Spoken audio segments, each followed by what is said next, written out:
Hi, I forgot to mention this because it hadn't started at the time of writing the script. But starting next week and the other week, I will be working my first job in like almost a year now, in over a year now, and I'm very excited and I'll be busy, so you may not see that many uploads from me for those 2 weeks. I am working on a video for one of my favorite bands, and as well as the artwork. Well, fan arts, I should say, and hopefully everything goes well. Something else I wanted to add is that if you see me, scratching my nose here, I'm just scratching my nose. I'm not picking my nostrils or anything. I'm scratching my nose. Just so we're clear on that. If you see me looking down here, that's because my phone is right here with the script. Hey everyone, it is I, Alyssa. I also go by Lyss or Alsira, whichever is okay. For this video, we'll be talking about an upcoming book of mine. My third poetry book. Originally, I was gonna talk about this in my previous video regarding Hollow River. However, Hollow River, my upcoming debut novel in progress, it took up a lot of time, so there wasn't enough room for PB3, short for Poetry Book 3. This project, PB3, differed from my other books in this category. I'll explain more, and who knows, there may be some sneak peeks in this video, not indicative of the final product. A little intro and disclaimer. As I said before, I'm Alyssa. I'm 27, I live in New York, born and raised. I have a bachelor's in English, concentrating on creative writing, along with a minor in film and video studies. I also hold an MFA in creative writing. I have self-published 2 poetry books, Kaleidoscope and Death Rose, both available on Amazon and Barnes & Noble. Every purchase counts. Despite my education and publication, I am not an expert in the English language, English literature, the craft of writing, nor video productions. I will be talking about sensitive topics in this video such as death, suicide, drowning, car accidents. Anything else I've neglected to mention will be added to the screen here. Without further ado, let's get on with the video. What is PB3? It is short for Poetry Book 3, and this was a new working title I've had in my current category for poetry. You see, in my previous published works, they were written under different working titles. I think Kaleidoscope was written under Poetry Projects, then Scattered Stars, Broken Songs, and Death Rose was written under Death Rose. Death Rose was a working title that I kept because of how cryptic it looked, and I was going for that mysterious, unsettling vibe. About a month before Kaleidoscope was released, I started a doc for Death Rose, and even wrote, "You just couldn't wait, huh?" As for PB3, the doc was created about 2 weeks before Death Row's original publication date, which was in November. The way I saw it, the first project started off slow and easy, transitioning to much harder topics. The second project was straight up darkness with a little light, and the third, it was more existential, more broad thinking. I didn't have much of a specific theme or tone for PB3 as I did for Death Rose and Kaleidoscope. That doesn't mean I didn't care for PB3 as much as I did for Death Rose or Kaleidoscope. It's just Death Rose was a rush off the high I had from Kaleidoscope, and for PB3 it's taking more of a slower approach. I do have a list of poems that I'm currently working on and have some first drafts of. I'm going to read some of those at the end. Keep in mind that these are first drafts, and some are written off the fly and barely seen again. Of course, I'm going to see them a bunch more times during the editing and rewrites. Won't that be fun? Themes. Now, what themes am I writing in PB3? Just like in my previous 2 books, there will be some darker topics, like the ones I've mentioned before in my disclaimer. Some people may get a little annoyed by trigger warnings and how it's so unnecessary. It kind of spoils it. Listen, I don't want to go into a book and all of a sudden there's a very detailed pregnancy or miscarriage, or it's more gore than I can handle, especially if it's an animal involved, whether that animal is a pet or just an animal is just for show. I know authors are now responsible for the mental health of their readers, but at least give a heads up. Just because someone doesn't read your book doesn't mean you won't ever get a sale from them. They'll probably read a book of yours that doesn't feature a topic that they're uncomfortable reading. And especially if a book has, like, you know, like really detailed, like, intimate scenes, and, like, I'm not really one for that. I tend to skim over that. So, yeah, that's, if I see, like, a spice meter of, like, 2 peppers or something, I'm not reading it. Give me, like, 1 or 0 peppers. Or no peppers at all. Getting back to the themes in PB3, it is a work in progress, so not everything will be finalized. We do have a plethora of themes, such as water, islands, roadway metaphors, nightmares, cyberpunk setting, apathy, and health problems, both mental and physical. There are also religious criticism and spirituality. You may hear some, like, people talking outside in a few minutes.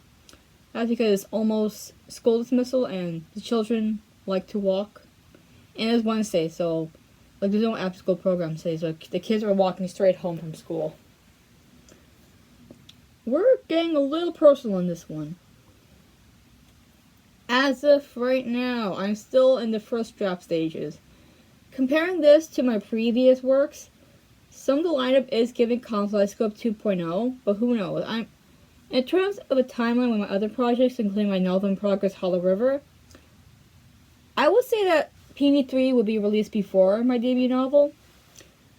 So I would have 3 poetry books under my belt by the time my debut novel, Hollow River, comes out.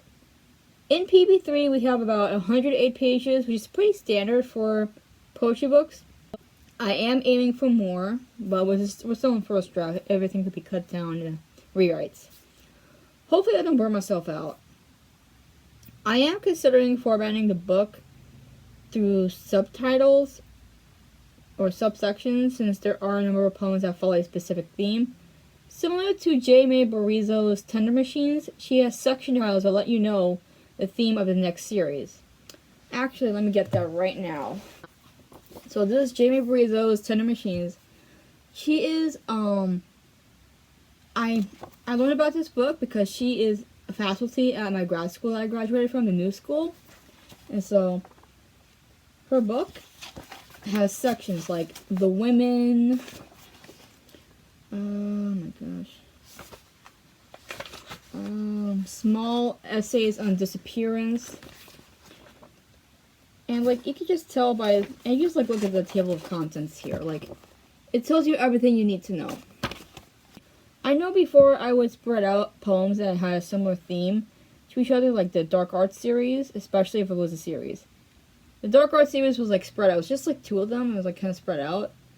And I recall in Kaleidoscope, I had 3 poems that were, like, about heartbreak. But they were, like, different, like, approaches and, like, executions of that concept idea, and so they were also spread out in terms of, like, how intense the content was, or the level of, like, intensity, you know? It's still in the first draft stages, so we have no idea what the final product will be. Ideas for a title. I was bouncing around a few titles with this one, but I haven't really settled on one yet. With Kaleidoscope, that stemmed from my poem Nymph, where I said interstellar kaleidoscope and smashed those 2 words together. It's a portmanteau, they call it. As for Death Rose, it was an image of a rose breaking through a headstone, and it gave a more cryptic, unique look. With PB3, when I started writing ideas, I did have a title in mind, but I didn't feel it fit. It was I Exist in all caps. It would have had a silhouette of a person standing in the water with the moon large and visible in front of them, and its reflection rippling through the water. Plus, it will be slanted. I think that image stemmed from my other poem Ophelia, where the speaker walks on the beach and contemplates suicide. And Ophelia stemmed from the character from Shakespeare's Hamlet, and, like, her, you know, her supposed suicide was like very much like romanticized in a way, and it really like took away from like the severity of the situation and from like the topic of suicide itself. As I completed Death Row this publication run, I didn't feel I exist that much. I do have another title of mine, Horizons. I did like the idea of like a line separating the setting, like the water and the sun or the moon or whatever celestial being there was. Horizons came to mind when I was listening to Spirit Box's newest album, Tsunami Sea, which the cover features two side profiles looking away from each other and a wave like going through them. I'm starting to stick with Horizons some more, but I'll let you have your own suggestions in the comments down below, especially after I write a few poems. Be respectful, not assholes. Inspiration. As with all my projects lately, I do have inspiration playlists. I will link PB3s in the description down below. I realize my playlist lately, I do have a lot of Spirit Box songs in them. So every time I'm listening, I think it's through the discography playlist when it's actually my playlist. It's hilarious. Besides Spirit Box, I do have others in this playlist, such as Fit for a King, especially their latest album, Lonely God, Daedric, And It's Okay, Our Mirage, Wage War, and Poppy, just to name a few. Some of these have inspired poems for me, and I do credit them through an allusion or acknowledgement or a playlist. You do want to be careful when crediting a band or artist because they can take that really seriously or react terribly, or your label can take a different approach to that. I won't say much about that. Let bygones be bygones. Besides music, there are poets and authors I've read that sparked a little poem in me. I somehow misspelled poem in the script and it says poem, like a fruit or something. Some of them include Tracy Dion of the Legendborn Cycle, Tamsin Mira of the Locked Tomb series, Sylvia Plath, Langston Hughes, Walt Whitman, and Emily Dickinson, just to name a few. You may find a clue or two in the final product. Before we move on to the poem reading, I will explain the theme of the roadway metaphors. I live in New York, Long Island specifically. I spent the first 12 years of my life in Queens. My family and I have driven through most of the roadways between New York City and Long Island and other states. I've always had a soft spot for New York. Some of my first poems for PB3 were metaphors for some of the roadways in New York City, such as the Clearview Expressway, Belt Parkway, Montauk Highway, just to name a few. I have not visited every place in New York, but they're all on my bucket list. My interpretation of each roadway may not match yours, so don't take it seriously. It's more of like an idea. A song that resonated most with me in New York is No Loss No Love by Spirit Box. That song is about the band's home in Vancouver Island, Canada. Unlike New York City and Long Island, it's very difficult to reach Vancouver Island. You either have to take a boat or a plane, and those are very hard to book. Because of that, Vancouver sort of becomes its own place, separated from its own country of Canada. Definitely not our 51st state. I was surrounded by pearls that I could not eat and diamonds that I could not drink. It represents how culturally separated Vancouver is from mainland Canada, and I feel like Long Island is often forgotten from its neighbor in New York City. And don't forget, Long Island doesn't just include Nassau County and Suffolk. There's also Queens and Brooklyn. Like, Long Island refers to the geological region. So Queens and Brooklyn are considered part of Long Island, even though, like, zoning-wise, they are boroughs of a city. In fact, I feel separated when I'm in either region. When I'm in the city, I think more like a Long Islander, and a lot of out-of-town folks, state folks, look at us like we're on a postcard and we have to act like our image. But when I'm on Long Island, I feel more of an outcast by the overly white conservative population. Even the liberals make you feel left out in there, considering that I'm a leftist and there is a difference. Same thing with being Trinidadian and having South Asian ancestry, being a New Yorker and Trinidadian, being a Hindu and a Muslim. That was mostly in the past, and I am no longer in either religion, or any religion at all. Most of my life, I've always felt disconnected from my surroundings, and no matter how much I try to connect or blend in, the mask tends to slip, and I feel like my pants dropped in the spotlight. Poem time! I might have to put my glasses on. I won't say or explain much for each poem. My comments are open to discussion or suggestions. Keep in mind, these poems are first drafts. They're going to be messy. Some will be very different in the final version, some will not. It happens. Clear view. I spy on the distant horizon, rippling through the mist, a muddled vision. An island all by its lonesome. Of all the memories, this island appears the clearest. I walk along these shores, cold water kissing my feet, pushing tiny shell fragments, remnants of a life before me. In all of my memories, this shell appears the brightest. I rub my shoulders with its nightly breeze, silent reminders of things familiar and out of reach, and I look west to the island where the sun sets. Out of all my memories, this ocean does not appear at all. I sense a note of decay, the acrid smell of smoke, dancing against the evening sky, from the light that consumes everything. Through all of my memories, your face appears the closest. I stand between two flags, both red like the setting sun, and begin my march into the cold, salty ocean. With all my memories, the cries of those behind me are floated out. I will stand all the biting and stinging this ocean is giving me. Yet a fire inside of me burns bright, and I might swallow the light. In this memory, you and I are one again. Sylvan Lullaby, take 3. What do I see with my own 2 eyes? A little gray bird flying across the sky. If her song doesn't help me sleep, I will follow the lonely creek, down into the quiet forest, where I'll finally get some rest. When the sun disappears into the night, I'll fall asleep without a fright. In the morning my eyes open wide, and see the incoming tide. However, as I felt the warmth of the morning sun, I caught a sight that left me absolutely stunned. The sky was still black with specks of white, and I found myself before a beast with quite an appetite. It growled and growled, demanding its share. I knew how to run, and I just stayed scared. My hand drew back, flying dread at its eyes. I sprinted further and further away from my demise.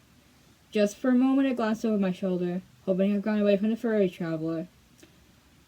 I turned forward, running headfirst into a tree, jumping through a hole that sounded like the tree. Downward I went, falling deep into a space, wishing that I had never got into this chase. I think of everything my life has put me through, and everything that I believe to be true. It didn't matter to anyone that all I wanted was a good night's sleep, but I'm being hunted. All I could think about was the little gray bird, flying across the sky without a word. Crash! I landed in the murky water, which somehow made me feel calmer. In fact, I can walk around and now feel, bound by any fear like an eel. One step I took, and my body bounced back, my eyes snapping open to a mental whack. None of it felt right. What happened to the night? I turned to the windowsill, picking up the white-capped amber bottle. It all came back to me, starting with the gray bird crossing before the tree. Next one is Between the Lines. I'm only going to read half of this poem, because the other half just repeats it, but like the inverse way. Between the lines, take 2. Look closely in between the lines. Look closely in the spaces provided between the lines. Look closely in the spaces provided to fully comprehend between the lines. Look closely in the spaces provided to fully comprehend the hidden message between the lines. Look closely in the spaces provided to fully comprehend the hidden message lying so quietly between the lines. Look closely in the spaces provided to fully comprehend the hidden message lying so quietly, waiting so eagerly between the lines. Look closely in the spaces provided to fully comprehend the hidden message lying so quietly, waiting so eagerly for wandering eyes between the lines. Look closely in the spaces provided to fully comprehend the hidden message lying so quietly, waiting so eagerly for wandering eyes and hungry minds between the lines. Look closely in the spaces provided to fully comprehend the hidden message lying so quietly, waiting so eagerly for wandering eyes and hungry minds searching so tirelessly between the lines. Look closely in the spaces provided to fully comprehend the hidden message lying so quietly, waiting so eagerly for wandering eyes and hungry minds searching so tirelessly for a reason between the lines.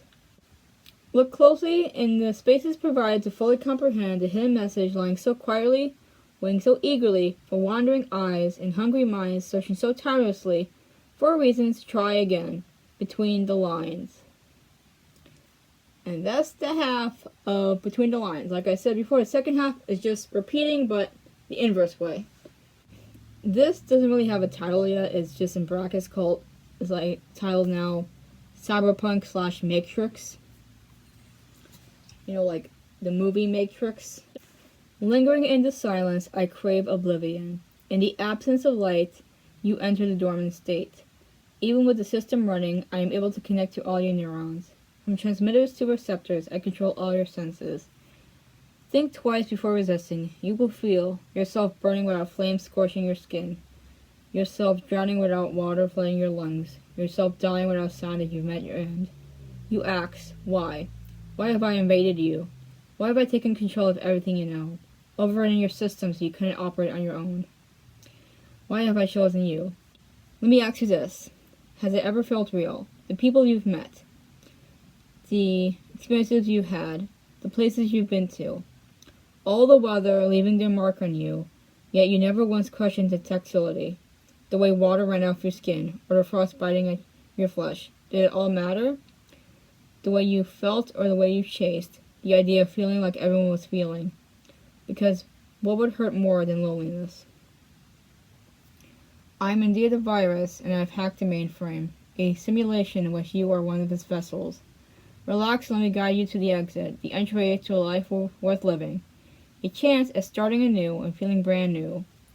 Hesitation is guaranteed. So accustomed to his life of ease, never having to question what you did or ate, or having to worry about being late. Because you never were. You were always on time, and everything fell into place until you felt out of place. One day, along the dull concrete sidewalk, you were walking, measuring the perfectly placed tiles with each step. You look over at the bold asphalt road, watching how perfectly placed each vehicle was, placed en route. It didn't matter the color, just the model that mattered. You took notice of this busy road, and, without considering, you stepped up onto the road, nearly being hit by an SUV. Hopping back on the sidewalk, your heart was in your throat, gasping away. The experience was a rush, a close brush with death, and you loved it. You wanted to thrill again. In its midnight hour, you wondered what it would be like to live outside the binary, outside the grid where no one can see you, sense where you are, or have any control of what you do or say, because you never felt like you had control until that very moment. You ask where this door will take you, if it will lead to a long life or an early grave. I responded I cannot tell you, for I do not predict the future.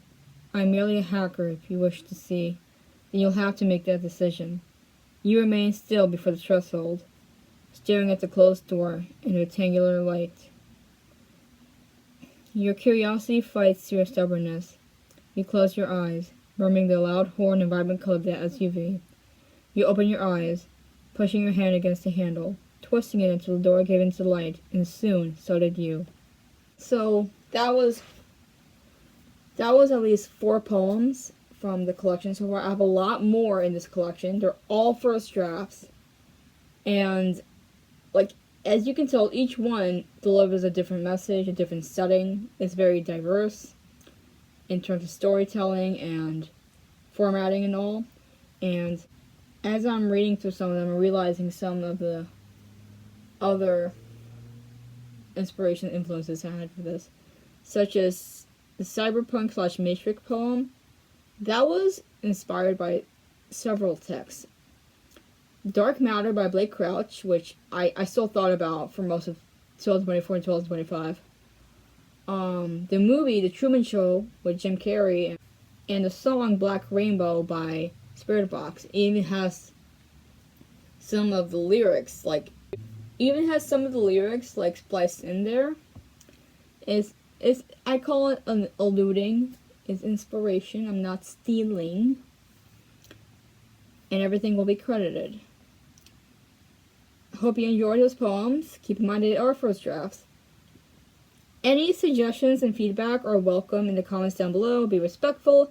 I can't wait for this project to be solidified into a real thing and out in the open.